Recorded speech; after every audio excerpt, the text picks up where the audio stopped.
ஸ்ரீ குருவாயூரப்பன் திருவடிகளே சரணம். இன்னைக்கு இந்த தசகத்தோட 6வது ஸ்லோகத்தை பார்க்கலாம். முதல்ல வார்த்தைகளை பிரித்து சொல்லலாம், பிறகு ஒவ்வொரு வரியும் சேர்த்து சொல்லலாம். த்வத்த சுதாகரண யோக்ய பலம் பரேஷு த்வத்த சுதாகரண யோக்ய பலம் பரேஷு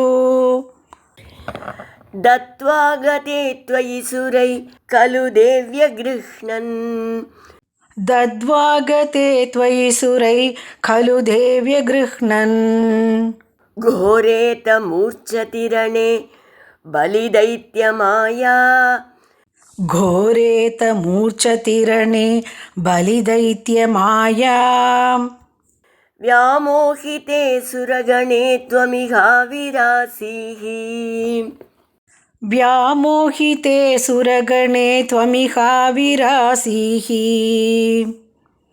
त्वत्तः सुदाहरणयोग्यफलं परेषु दत्त्वा गते त्वयि सुरै खलु देव्य गृह्णन् त्वत्तः सुधाहरणयोग्यफलं परेषु दद्वा गते त्वयि सुरै खलु देव्य गृह्णन् घोरेत मूर्च्छतिरणे बलिदैत्यमाया व्यामोहिते सुरगणे त्वमिहाविरासीः घोरेत मूर्च्छतिरणे बलिदैत्यमाया व्यामोहिते सुरगणे त्वमिहाविरासीः.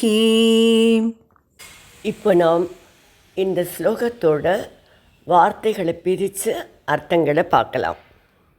துவத்தக உங்களிடமிருந்து, சுதாகரண அமுதத்தை பறித்ததற்கு, யோக்கிய பலம் தகுந்த பயனை, பரேஷு தத்வா எதிரிகளான அசுரர்களுக்கு அளித்துவிட்டு, துவயிகதே நீங்கள் மறைந்த பிறகு அந்த அசுரர்கள் சுரைகி தேவர்களுடன் வியக்ருஹ்ணன் கலு போரிட்டனர் அல்லவா. அத்தக பிறகு கோரேரணே நடந்த பயங்கரமான போரில் சுரகணே தேவர்கள் குழாம் பலி தைத்தியமாயா பலி என்கின்ற அசுரனின் மாயையால் வியாமோகிதே மிகவும் மதிமயங்கி மயக்கத்தில் ஆழ்ந்த பொழுது துவம் இக நீங்கள் இந்த போர்க்களத்தில் ஆவிராசிகி தோன்றினீர்கள். இப்போ இந்த ஸ்லோகத்தை முழுவதுமாக பாராயணம் பண்ணி இதோட முழு அர்த்தத்தையும் பார்க்கலாம். த்வத்த சுதாகரண யோக்ய பலம் பரேஷு தத்வா கதே த்வயி சுரை खलु देव्य गृह्णन् घोरेत मूर्च्छतिरणे बलिदैत्यमाया व्यामोहिते सुरगणे त्वमिहाविरासीः. மோகினி அவதாரம் எடுத்துக்கொண்டு வந்து பகவான் அமிர்தத்தை தேவர்களுக்கே பகிர்ந்து அளித்து விட்டார்.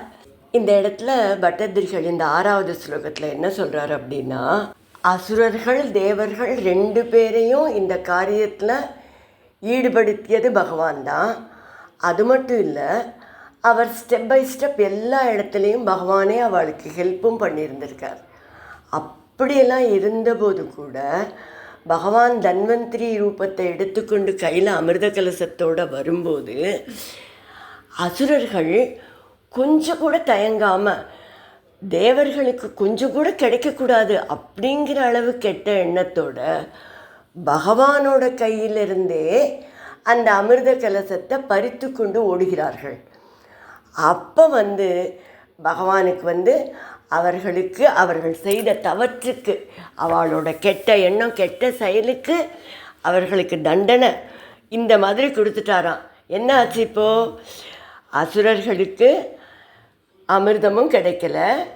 அவர்கள் அமிர்தத்தை விட்டுட்டு எதுக்கு பின்னால் ஓடினா? அந்த அழகான மோகினி பின்னால் ஓடினா. பெண்ணும் கிடைக்கல, அமிர்தமும் கிடைக்கல. அதனால் அவர்களுக்கு ரொம்ப கோபம். ஏமாற்றம் ஏற்பட்டது. அதனால் அவர்கள் தேவர்களோடு போர் புரிய தொடங்கினார்கள். அப்போது அசுர கூட்டங்களுக்கு தலைவனாக இருந்தது மகாபலி. இந்த பேரை நம்ம அடுத்த தசகத்தில் இன்னுமே நிறைய இந்த மகாபலியை பற்றி பார்க்க போகிறோம். நிறைய பேர் கேட்டிருப்போம். இந்த மகாபலிங்கிற அசுரன் மாபெரும் வீரன், நல்ல பக்தன், ரொம்ப பெருமை பெற்ற அசுரன் அவன். அந்த மகாபலியோட தலைமையில் தான் அசுரர்கள் போர் செய்கிறா.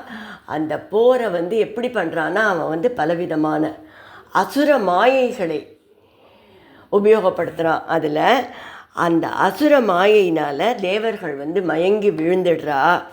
திரும்பவும் தேவர்களுக்கு கஷ்டம் ஏற்பட்ட போது பகவான் உதவி செய்வதற்காக அங்கு ஆவிர்பவித்தார் என்று பட்டதிரிகள் கூறுகிறார்.